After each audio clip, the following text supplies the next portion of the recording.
It had taken Lauren first, though he didn't know it then. Didn't understand the dead look in her eyes, that unnatural, wooden, lurching motion as she moved about the lab. Of course, it was too late when I learned to read the signs. Most of the crew were in its power already, and I'd paid a terrible price for my blindness. Was I the last? I could hear their footsteps on the snow outside my cabin. Leaden steps, moving as one. Not safe here. I'll make for the lab.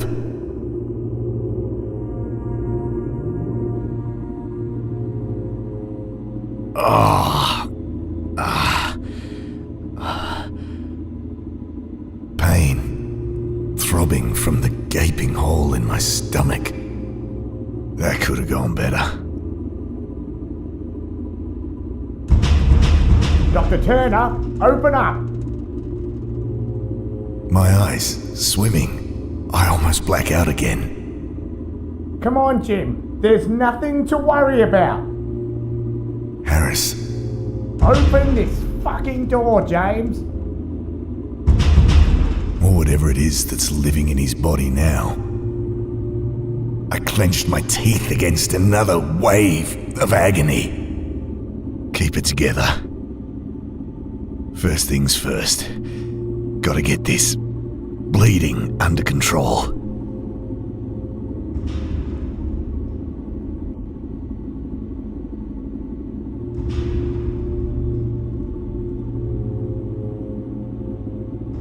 The door's stuck fast. Need something to lever it. A rusty screwdriver rattled around in the toolbox. There's nothing else useful. The door's stuck fast. Need something to lever it. The locker should have some useful supplies in it. Nothing remarkable.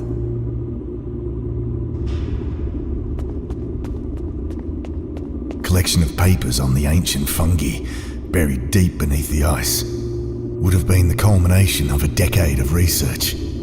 The better part of our lives together. I'd never finish now, but perhaps I can pass on the torch. Probably stored fuel at some point. I can't think of a use for it. Shelves full of junk. We've been shuffling around lab space. They're mostly empty at the moment. Found some mean-looking wire cutters. Found a small blowtorch. Locked. Refrigerated cabinet holds some antibiotics at a safe temperature. We keep a small supply of morphine on the base too, hence the lock. That old girl's the only thing keeping us from a quick and icy death. Best leave her. She's running fine. The thing had just kept coming. Finally went down after I emptied my last 5 rounds into it. But not before it had got me in the guts. Okay, Wilkins, what you got for me? Kneeling down over the body, I noticed the telltale, inhuman signs on his face. He was also wearing one of those armbands I'd noticed on the others. Oh God, the stench coming off him. Almost losing consciousness, again, but desperate, I persist. I find the key in his jeans pocket.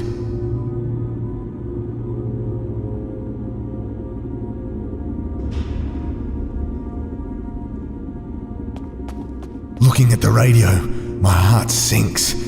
A stray bullet had smashed right through it. Shit. Oh God, I hope it's fixable.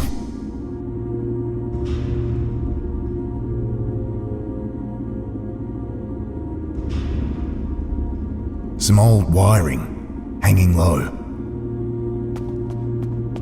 Can't reach.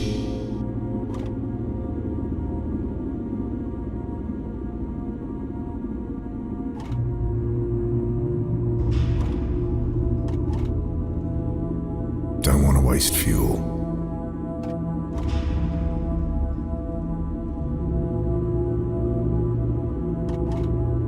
They don't work.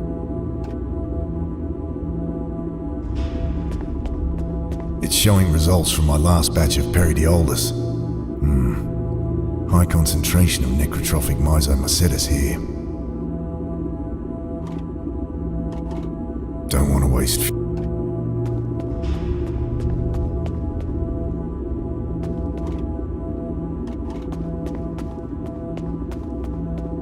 I leave her at the door with the screwdriver, but it's too small to be of any use.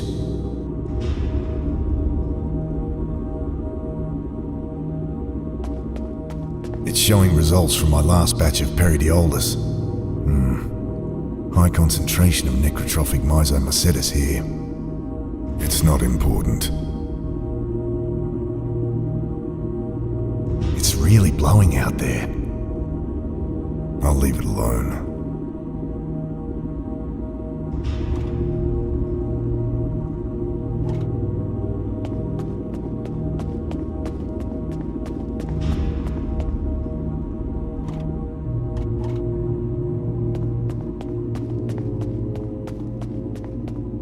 The lock clicks open. My eyes flit hungrily past morphine, antibiotics, bandages.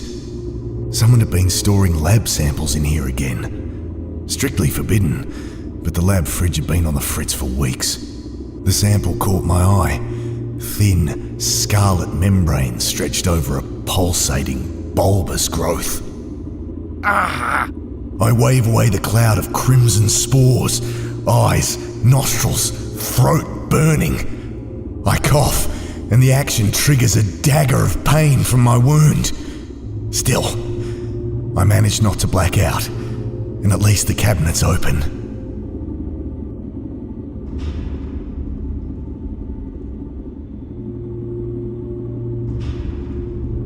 Morphine would only slow my mind, so clenching my teeth to suppress screams of agony, I injected some penicillin around the wound before bandaging it up.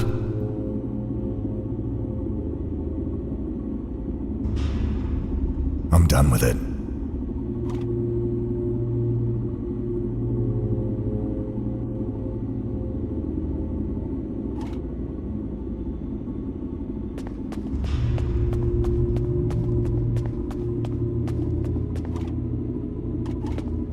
Don't want to waste fuel.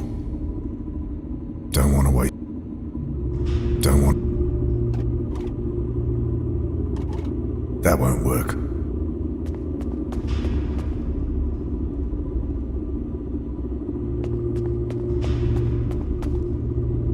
It's not going to work.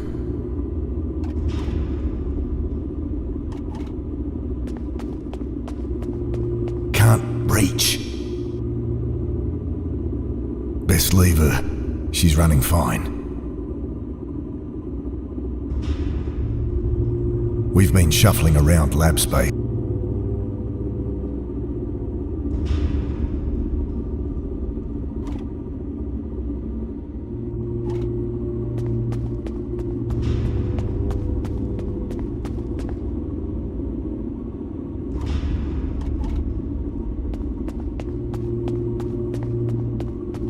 It's not locked, but the door's stuck. That's not gonna help. Can't do it. I leave her at the door with the screwdriver, but it's too small to be of any use. The gun's empty.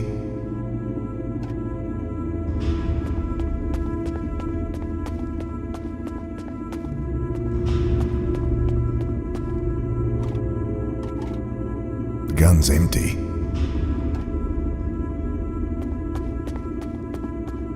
Skin hung from his face like a wet rag. Pathetic imitation of the man it had consumed. Oh, Wilkins. Jane'll be devastated. Can't bear to go near the thing again. Skin hung.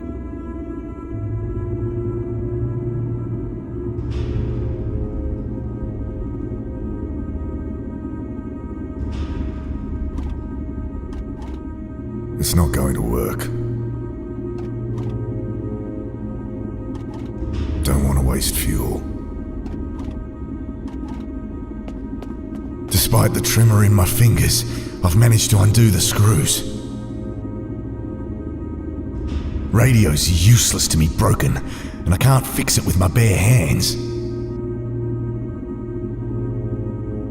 Awful mess of melted wiring that needs replacing.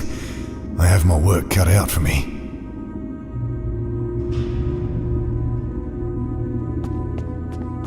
Can't reach.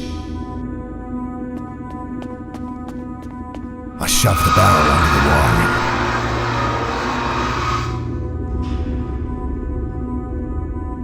Can't reach.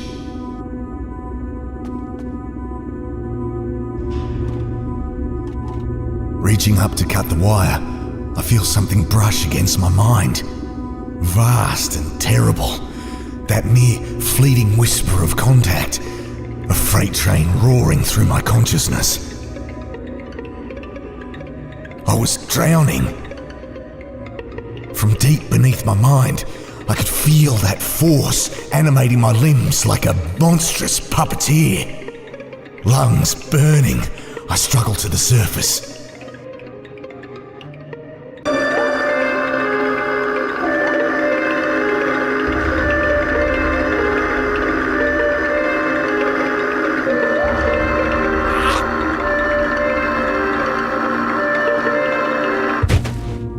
God, was that what the others had felt?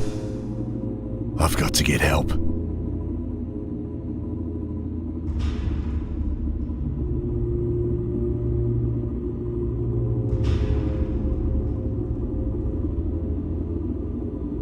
Not going near it again.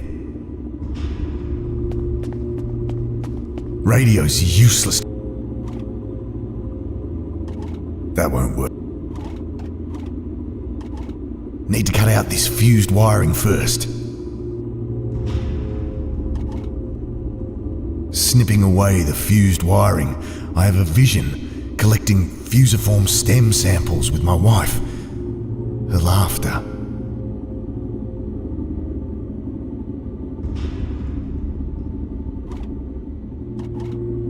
Let's see. Should be working now. I managed to patch it up. I grabbed the receiver. This is Dr. James Turner, from station Theta 661. Do you copy? The welcome sound of a friendly voice comes through the static. Oh, thank God. I need evac ASAP. There's been... something horrible has happened. Yep. Tell the crew, do not land until they see... Repeat, do not land until they see Dr. Parker. Copy. Over and out. Thank God for that. Wavering on my feet, exhausted, I sink to the floor to wait. Sleep falls like a lead curtain.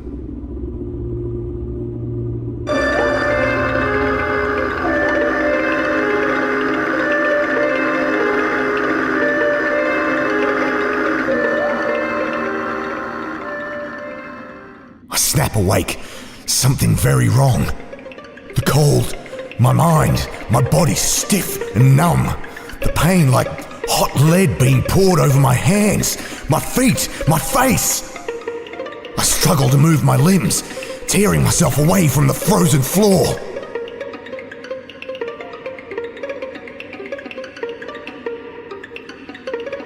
The cold. That unbearable cold. There's fuel in her, but she's a tricky thing to get started. Need to find some kindling and something to light it with, and quickly. Tearing up a decade of work, I throw it in.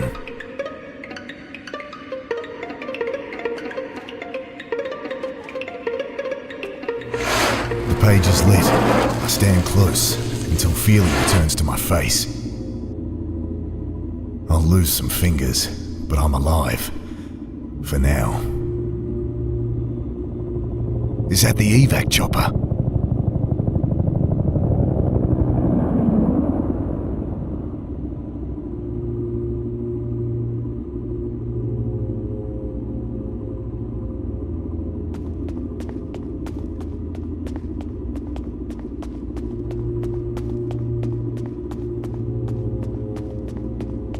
It's quiet out there. Time to go.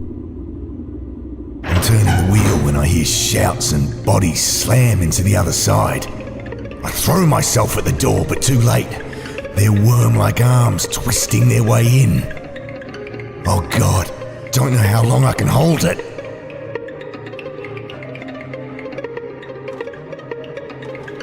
That's not gonna help.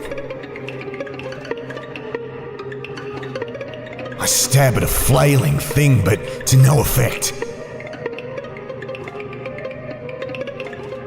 I almost drop the blowtorch trying to light it, but it flares to life and I hold it against the arm wielding that knife. I almost drop it again as the smell of burning hair and pork crackling fills my nostrils.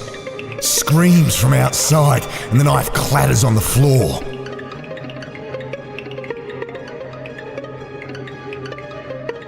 I make a lunge for the knife.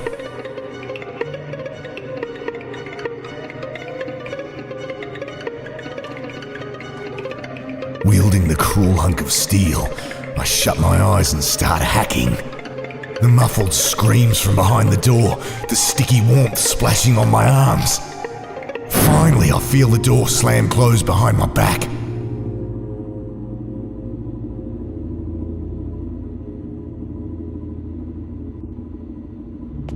It had worn the same armband. They all did once they turned. The thing lay there like a pale worm.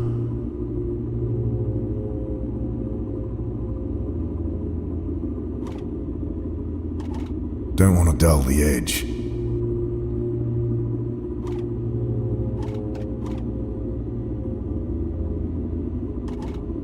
Full box of cartridges inside.